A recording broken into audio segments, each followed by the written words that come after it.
대협 시청자 덕신이 PC 주주 여러분들 반갑습니다. 덕신이 PC 관련돼서 여러분들이 투자하시면서 알고 계셔야 되는 중요한 이슈와 주가에 영향을 미칠 만한 요소들 하나하나 설명해 드리는 멘토 이진욱입니다. 자, 오늘 여러분들과 함께 얘기 나눠볼 주제는 역시 이 러시아와 우크라이나에 대한 이슈 얘기를 함께 해봐야 될 것 같습니다.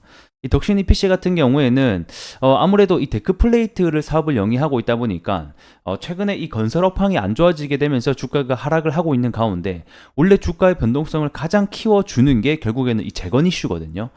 최근 4월 달에 주가 상승이 나오게 된 배경을 보게 되면 이 한국 부총리랑 우크라이나 재무장관의 면담 소식이 있게 되면서 주가가 시간외로 상한가가 가면서 또 변동성을 확대하는 모습을 우리가 보면서 역시 덕신이 PC는 지금 현재 이 재건 테마주를 받고 있는 종목이구나 라는 것을 알 수 있을 것 같습니다. 자, 그렇게 놓고 봤을 때 현재 이 러시아에 대한 본토 공격이 이 미국이 허용했다라는 소식이 들려오고 있는데요. 그래서 어떤 내용인지 오늘 또 하나하나 파헤쳐 보면서 주가에 대한 상관관계까지도 한번 알아보도록 하겠습니다. 자, 러우 전쟁 이슈 함께 보도록 하겠습니다. 자, 제목 서방 러시아 본토 타격 금기 깨나라는 제목의 뉴스가 나오게 됐는데 아래 내용을 보게 되면 자, 현재 러시아와 우크라이나 전쟁이 지속되고 있는 가운데 이 러시아가 현재 우크라이나의 본토를 20%나 지금 현재 점령을 해서 계속 밀고 들어오고 있는 상황입니다. 그래서 좀 상황이 점점 좀 안 좋게 되고 있는 상황이고 그래서 서방이 악화하는 이 전세를 뒤집기 위해서 그동안 금기시해온 카드를 만지작거리고 있다라고 얘기를 하죠.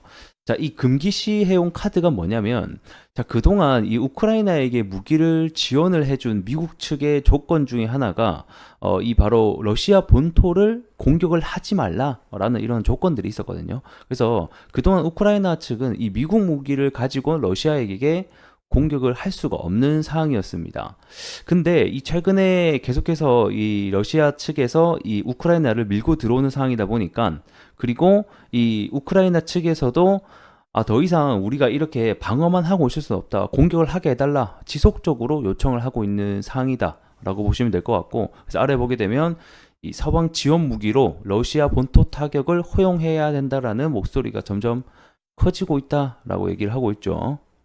아무래도 미국 입장에서는 자기네들 무기 가지고 러시아 본토를 타격을 하게 된다라고 하면 뭐 나토 전쟁이라던가 말 그대로 전쟁이 확전이 될 수 있는 상황이기 때문에 이 부분을 굉장히 우려하고 방어만 좀 해달라 뭐라고 좀 요청을 했었던 것 같습니다. 근데 저도 좀 뭐 재건주에게는 안 좋은 상황이긴 하지만 적이 계속 우리 집을 밀고 들어오는데 방어만 해서는 안 될 일이라고 저도 뭐 생각을 하고 있긴 합니다. 그래서 지금 현재 이러한 상황이 지속이 되고 있고 뭐 우크라이나 우방국들 역시 러시아를 이제 공격을 해야 될 때가 왔다라고 계속 주장을 하고 있죠. 이 마크랑 대통령 역시 금기를 깨야 된다는 쪽으로 힘을 싣고 있다라고 합니다. 자, 그리고 독일 역시 서방에 대한 지원 무기로 러시아를 공격해야 된다는 것에 찬성하는 입장을 밝히곤 합니다. 현재 이 마크롱 대통령 같은 경우에는 이 나토에 대한 파병론이 여전히 계속해서 얘기가 나오고 있고 뭐 파병을 해서 나토까지 합세를 해야 된다 뭐 이런 식의 얘기를 하고 있어요. 그래서 이 파병론에 대한 얘기가 한창 이슈가 됐었던 적이 있었습니다. 근데 저는 일단 이 파병론 같은 경우에는 조금 할 확률이 낮다라고 보기는 해요. 이게 정말 파병까지 들어가게 되면 이게 정말 나토와 러시아의 전쟁까지 확전이 될 수 있는 상황이라서 이것만큼은 저는 좀 피해야 된다고 보고 있거든요. 근데 이 마크롱 대통령은 파병을 계속 해야 된다라고 또 주장을 하고 있는 상황이라고 합니다.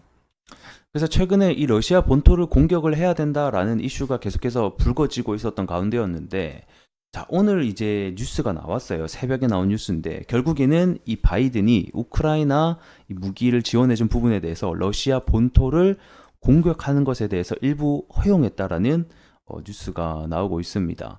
그래서 아래 내용을 보게 되면 자, 바이든 대통령이 최근 이제 하르키우까지 현재 그 밀리고 있는 상황이거든요. 이 반경 목적으로 미국의 무기를 사용할 수 있도록 사실 이제 어느 정도 금기를 깼다라고 볼 수 있긴 한데 근데 여기서 우리가 좀 생각을 해봐야 되는 게 직접적으로 현재 러시아 본토를 공격할 수 있는 그런 부분을 깬 건 아니에요. 그러면 뭘 도대체 풀어줬냐? 이 현재 우크라이나 국경에 있는 러시아 폭격기라던가 이 우크라이나 영토 내에 있는 미사일을 요격하는 정도거든요. 그래서 사실은 뭐 일부 허용을 했다라고는 하지만 뭐 러시아 본토 내를 공격을 직접적으로 한다던가 또는 이 민간인 내에 있는 인프라를 주요 시설을 타격한다던가 그런 부분은 여전히 금기를 하고 있다라는 겁니다. 그래서 뉴스 내용은 되게 자극적이게 뭐 이제 러시아 본토 공격이 허용이 된다라고 써놨는데 뭐 제가 일단은 알고 있기로는 본토를 직접적으로 공격을 하기보다는 그냥 막고 있으니까 반격 정도 해라. 들어오는 미사일도 좀 요격해주고 그 정도인 것으로 보여지고 있습니다. 어쨌든 간에 이러한 뉴스가 있다라는 것 자체는 아무래도 우리 재건주에게는 조금 안 좋은 영향을 끼칠 수 있다는 점 알고 계시면 될 것 같고요.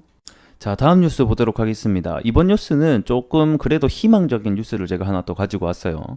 자, 우크라이나와 러시아 전쟁은 항상 이런 호재와 악재가 같이 공존하는 뉴스가 굉장히 많습니다. 그래서 이 투자자들에게 굉장히 혼란이 오는 듯한 모습을 보여주는데 보통 어떤 특정 이슈나 테마에게는 호재면 호재, 악재면 악재 이런 식으로 딱 갈라져서 보여지는 경우가 많은데 여기는 아무래도 다양한 국가들이 아무래도 참여를 하고 있다 보니까 다양한 의견들이 나온다는 점 먼저 알고 계시면 좋을 것 같고요. 그래서 내용을 보게 되면 자, 러시아, 중국이 주도하는 우크라이나 평화회담에 대해서 참여 의향이 있다. 라는 제목의 뉴스가 나오게 됐습니다. 자, 모르시는 분들도 있을 것 같아서 간략하게 설명드리면 우크라이나 평화회담이 현재 열릴 것으로 예상이 되고 있죠. 날짜는 6월 15일부터 16일 이렇게 해서 다음 달 중순쯤에 열릴 예정입니다. 자, 요 내용이 발표가 되고 나서 우크라이나 관련주들이 어느 정도 조금 단기 반등을 하는 모습들도 보여주긴 했었어요. 그래서 평화회의에서 도대체 무엇을 하느냐? 자, 이번 우크라이나 평화회담이 처음 열리는 것은 아닙니다. 이미 1차, 2차, 3차까지 진행을 한 경험이 있고요.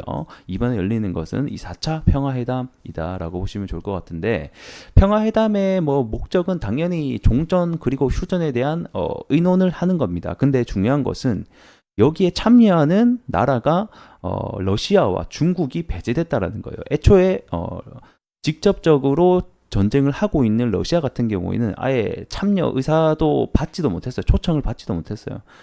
그러한 상태라서 사실 이게 러시아가 없는 이 평화회담이 무슨 의미가 있냐 뭐 이런 비판론도 어느 정도 있었거든요. 근데 여기서 중요한 것은 러시아가 그래도 중국이 만약에 참여를 이끌어낸다 너희가 그러면 나도 참여 회담에 이 회담 평화회담에 대해서 참여 의향이 있다라고 밝히게 된 겁니다.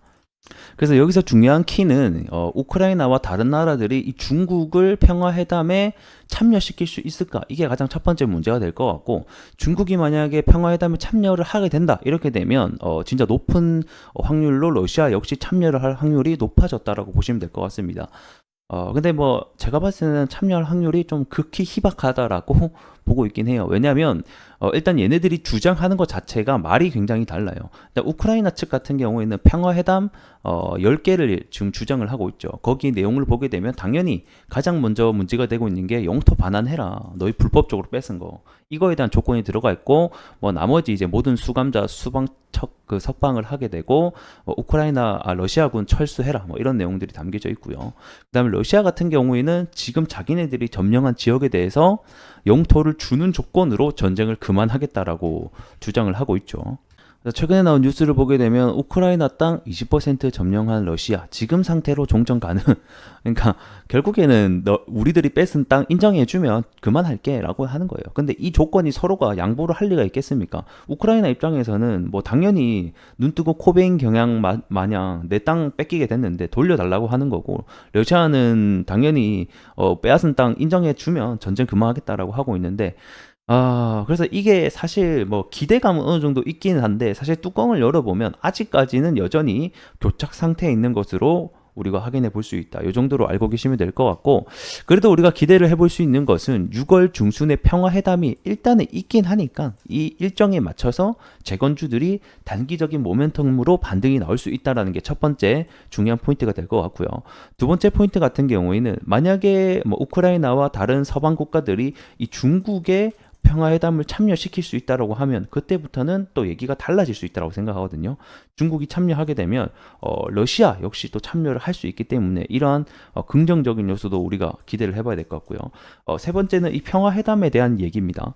평화회담이 개최가 되고 나서 여기 안에서 어떤 내용이 과연 나오게 될까? 이게 또 중요한 포인트가 될 것 같은데 단기적으로는 평화회담이 이제 개최가 되고 나면 제로 소멸로 인해서 주가가 떨어질 수 있습니다만 그 안에서 또 어떤 내용이 나오냐에 따라서 2차적인 파동으로 이어질 수 있긴 하거든요. 그래서 이런 부분도 우리가 어느 정도 생각을 해봐야 될 것 같고요. 그 다음에 무엇보다 올해 말에 미국 대선이 또 있지 않습니까? 그래서 이 미국 대선에 발맞춰서 최근 올해 24년도만 들어서도 이 러시아 측이 이제 휴전하자, 종전하자라는 의사를 3번 넓게 밝혔단 말이에요. 이렇게 한 해에 3번, 4번 밝히게 된 경우가 처음이기 때문에 이런 종전과 휴전에 대한 가능성 역시 점점점 가까워지고 있다는 것을 어느 정도 우리가 추측을 해볼 수 있을 것 같습니다. 그래서 지금 우크라이나와 러시아 전쟁이 이렇게 진행되고 있구나. 현 상황을 잘 알고 계시면 좋을 것 같고요. 앞으로도 이런 관련된 뉴스 그리고 여러분들이 알고 계셔야 되는 이슈가 발생할 때마다 대부분들이 직장인 분들이고 하나하나 찾아보기 어렵다 보니까 제가 이렇게 옆에서 설명해 드릴 수 있도록 하겠습니다. 무료로 해당 영상 바라보시려면 여러분들이 해주실 것은 구독과 좋아요만 해주시면 감사할 것 같습니다. 자, 차트 간단하게 보도록 하겠습니다. 1차적으로는 여기 반등이 나와줬던 구간을 좀 지켜주는 게 좋았었는데 다시 한 번 더 지금 현재 지수 하락과 그 다음에 우크라이나 전쟁에 대한 확대 소식이 들려오는 만큼 주가가 일시적으로 하락을 하고 있는 모습을 보여줄 수가 있습니다. 하지만 제가 말씀드린 대로 6월 중순까지 그래도 평화회담 일정이 있다 보니까 이때까지 다시 한 번 더 주가가 모멘텀으로 상승이 나오는지 여부를 우리가 좀 확인을 해봐야 될 것 같고 사실 데크플레이트 관련해서 그리고 덕신 EPC는 이 건설 시황을 가장 많이 또 영향을 받는 종목이다 보니까 이 최근에 건설 시황이 굉장히 안 좋다 보니까 주가가 또 하락을 하고 있는 경향이 있습니다. 하지만 전체적인 추세를 놓고 봤을 때는 단기적으로는 하락 추세에 있지만 전체적인 추세에 있을 때는 횡보 구간, 박스권 구간에 지금 하단 부근에 위치하고 있는 것을 보여줄 수가 있죠. 그래서 이 하단 부근까지 지금 현재 내려와 있고 이 하단 부근을 잘 지지해 주는지가 또 중요한 포인트가 될 것 같다라고 설명드릴 수 있도록 하겠습니다. 일단은 6월 중순까지 우리 우크라이나 평화회담이 있으니까 그때까지는 주가가 어떻게 움직이는지 함께 지켜보고 그때 이제 평화회담이 열리고 나서 해당 내용이 어떤 식으로 또 이슈가 발생하는지에 따라서 주가가 행방이 갈릴 수 있기 때문에 그때까지는 우리가 좀 잘 지켜보셨으면 좋겠다 이렇게 설명을 드리도록 하겠습니다. 자, 오늘 영상 여기서 좀 마감을 해보도록 하겠고요. 해당 내용이 좀 도움이 되셨으면 좋아요 한 번씩 부탁드리면서 전 또 다음 시간에 뵙도록 할게요.